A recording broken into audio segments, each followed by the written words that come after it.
They told you silence was power, that pulling away would make them respect you, that if you say nothing, they'll feel your worth.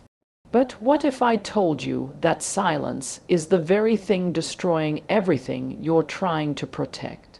What if I told you your silence is not strength, it's sabotage? You've been lied to.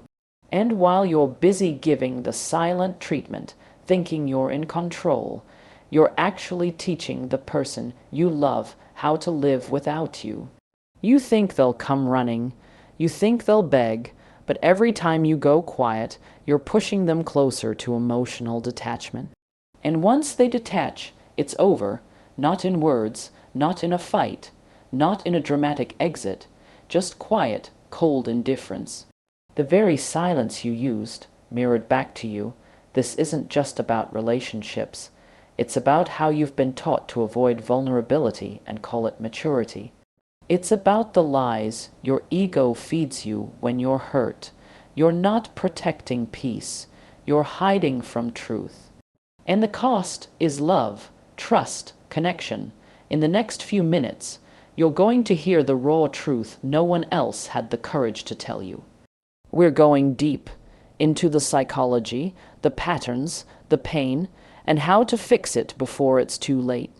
Because the silent treatment doesn't just break hearts, it breaks you from within if you want to stop repeating the same destructive cycle. If you want to finally understand why you feel distant even when you're still together. And if you want to learn how to speak in a way that saves your relationship instead of silently killing it. Keep watching. This will change everything. Let's not sugarcoat it. When you use silence as a weapon, you are not being wise. You're not being emotionally intelligent. What you're doing is launching a psychological attack while pretending to be the bigger person. And you've been conditioned to think this behavior is mature, controlled, even admirable.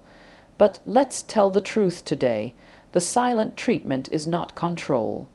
It's emotional violence, subtle, sophisticated, and incredibly destructive, because silence, when used to shut someone out, is not peace, it's punishment. You're not calming the situation. You're escalating the emotional damage in a way that can't be seen, but is deeply felt. That's what makes it so dangerous. Unlike yelling, unlike arguing, silence carries a cold finality. It says, "You're not worth my words," and that is psychological warfare. When you withdraw communication, you force the other person into uncertainty. You pull the emotional rug out from under them, and then you watch as they scramble to make sense of your absence. You might think you're teaching them a lesson, but the lesson they're learning isn't about growth, it's about fear. It's about rejection. It's about walking on eggshells in a space that's supposed to feel like home. And here's the hardest part to admit. Silent treatment is often a mask for unhealed trauma. It's what people do when they haven't learned how to express anger, disappointment, or vulnerability. You shut down because you don't know how to stay present with your emotions or with theirs. You think silence keeps you in control, but what it really does is avoid intimacy. It avoids growth, it avoids truth, and no relationship, romantic or otherwise, can survive in that environment. You may convince yourself that you're creating space or setting a boundary, but silence without context is not a boundary. It's a wall. A boundary communicates, a wall isolates. Boundaries say, "Here's what I need, here's what I can't accept." Silence says nothing. It withholds, it punishes, and slowly but surely, it trains your partner to fear disconnection instead of building trust. And love cannot survive in fear. Love cannot thrive in confusion. So the next time you want to go silent, ask yourself this: are you protecting your peace, or are you avoiding the emotional courage it takes to speak your truth? Are you calming things down, or are you trying to make someone suffer without appearing cruel? Are you being silent, or are you being absent?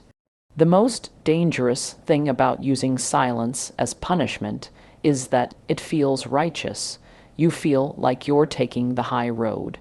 But the high road does not isolate the people you love. The high road communicates through discomfort.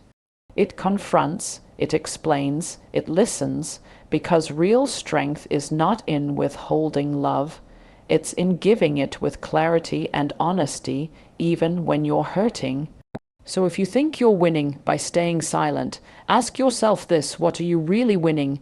Power or loneliness? You don't need to punish with silence. You need to rise with communication.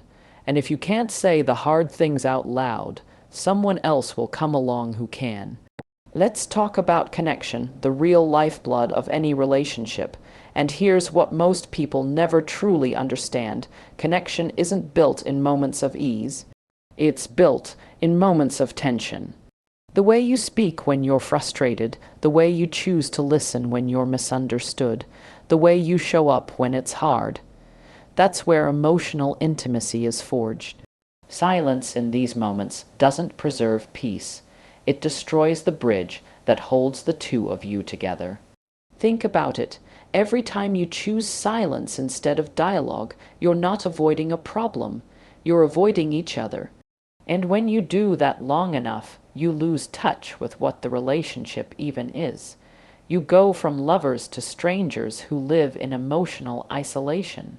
The connection dissolves, and all you're left with is routine, roles, and resentment. Here's the truth most people are afraid to admit. Silence feels easier because talking forces you to confront your own patterns.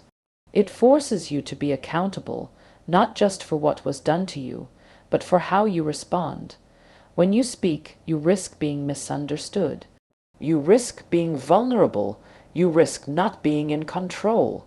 But you also give the relationship a chance to breathe. You give love a chance to grow when you speak, even in anger, even through tears. You are choosing to stay present. And that presence matters more than being right. It says, I care enough to stay in the ring with you. I care enough to explain, to listen, to hurt out loud instead of hurting in silence. That's what builds trust. That's what builds emotional safety. Because communication is not about always saying the perfect thing. It's about being real enough to say anything when everything feels like it's falling apart. It's about creating a space where both people feel safe to express, to struggle, to disagree without fear of abandonment or withdrawal. When you go silent, you teach your partner that conflict equals disconnection. That one wrong word means exile. That emotions are dangerous, and nothing suffocates love faster than fear. Let's be clear, silence may feel like control in the moment, but over time it erodes the very foundation you're standing on. It says, I'd rather be right than understood, and that posture, that pride, that unwillingness to engage, it's the death of intimacy.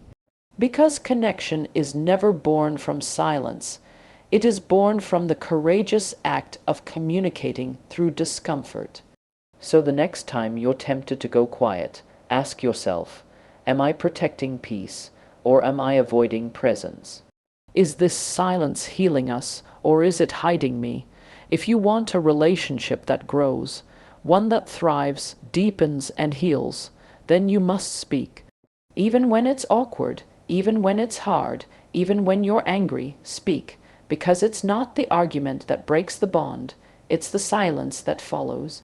Connection dies in the quiet, and love can only survive in the sound of two hearts willing to be heard. Choose communication over control every time. Here's the part people never expect: when you use silence to punish someone, they will chase you at first. They'll call, they'll text, they'll apologize even when they don't fully understand what they've done. Because they care, because they're emotionally invested, because your silence feels like rejection, and they just want to feel close to you again. But eventually that stops. Eventually they learn how to live without your voice. They stop begging for your attention. They stop explaining themselves to a wall, And that's the moment everything changes, not for them, but for you. You thought silence gave you power, but it's only powerful when the other person still cares. When they stop caring, when they grow tired of the emotional confusion, your silence becomes meaningless. It doesn't create mystery. It doesn't hold weight. It becomes noise, empty, repetitive, exhausting, and the worst part, the day they go quiet back, it won't be to hurt you. It'll be because they've detached. And detachment is a terrifying thing. Because people don't leave when they're angry. They leave when they're numb. Silence might make someone submit for a while, but it will never make them stay out of love. It creates compliance, not connection, fear, not intimacy, control, not respect. Relationships are not meant to be battlegrounds where silence is used as a weapon. They're meant to be safe spaces where two people can be flawed, emotional, and still feel seen. When you go silent for too long, you train your partner to believe that love is conditional. That safety is uncertain. That one wrong move will push you into emotional exile.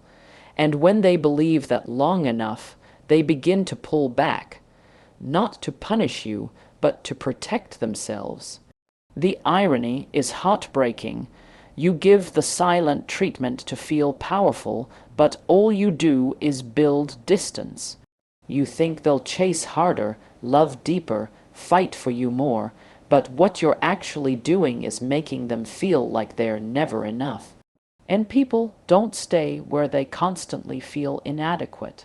They stay where they feel understood. They stay where their presence is met with warmth, not absence.